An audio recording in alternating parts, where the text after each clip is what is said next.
Hi, my name is Angel Williams, and I'm a homeschool mom for about 15 years of 4 children.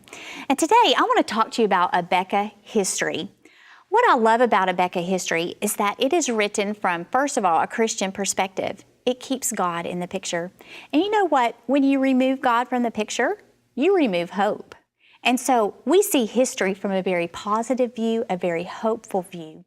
Also, history, sometimes children go, oh, boring. They hate the thought of history. But history with Abeka, we create it in a story form to make it exciting. In fact, our books do not just have text in them, black and white, but we put colored pictures in them. We have maps in them. And speaking of maps, we have a great geography emphasis, even in our elementary. They learn where places are all over the world. And even if you don't know where those places are, Mom, we make it easy for you by our colorful map charts to know where they are, so you could teach your child where they are, and maybe you'll even learn something right along with them. So, what do you get when you order a grade 6 history subject kit? Now, this would go the same for any grade history subject kit. Let me show you what you get. I have an example here of a parent kit that's already opened and out of the box, but I'm going to show you what a child kit would look like when you receive it in the box. You'll open it up, and inside you will first of all see a packing slip. The packing slip will tell you exactly what's supposed to be in your kit. Your items will come to you shrink wrapped. I've already unwrapped these just so I can show you what they are. First, I want to talk to you about the parent kit. You might say, how many pages do I teach my child today? How do I even teach them history? What do I do? Well, your curriculum lesson plans answer that for you. In the front of your curriculum plans, it gives you just kind of an overview of the subject, even how to grade some things, has a few schedules there, and it gives an overview of all the parts and things that your child will do in history. So let's look at an example. Every lesson is laid out for you. So let's just look at an example of lesson number 5. It will tell you what you're going to be teaching that day in the pages of your history book of the student. It'll tell you when to use your maps. It'll tell you when to talk about that map, what questions to go over, what work to have your child do independently. It's just boom, boom, boom, boom, boom. Very easy for you to follow.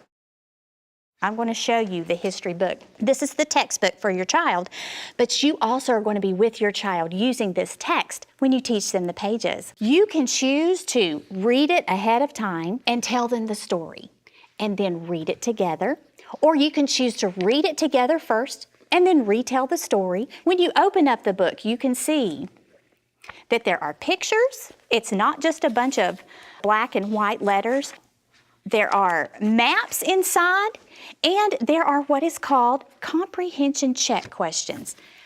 We designed the book to help your child remember what they've learned. So at the end of each section in a chapter, there will be comprehension check questions. You think, oh, how do I know the answers to these? Well, you get the answer key right here. So that will be able to help you know that they're doing the correct answers. Now, remember I said there was a big geography emphasis, and maybe you think, I don't remember geography, or maybe you never had a lot of geography. Well, we provide for you New World History and Geography maps that are larger than what's in the book, and they're all nicely colored and labeled for you. Now, this is a map of North America and South America with lots of little things labeled on it. But on the back, there are little dots for the specific places the child is supposed to learn and remember. So you can teach it to them, and then you can practice with them and see what they remember. These are all incorporated in your curriculum, very clear for you. And something that's really neat to help them remember their geography is a maps and activities book.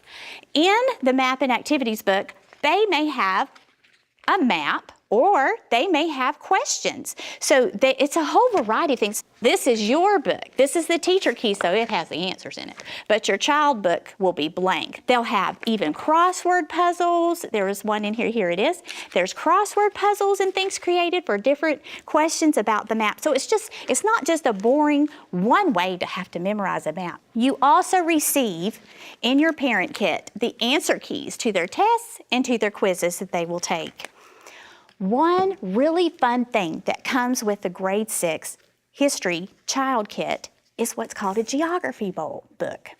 Now you think, okay, this is more geography. Yes, but it's fun. It's incorporated near the end of the year, and you could even pull in siblings or pull in friends, or even as a parent, compete with your child. It's set up as a little competition. All the instructions are in the front, and then there are quiz questions, toss-up questions, and bonus questions. It's just a fun way to review their geography. So, in our grade 6 history subject kit, we provide for you everything you need to give your child an awesome, amazing history class where they're not bored, where it's fun for you. We make it easy so you can make it amazing.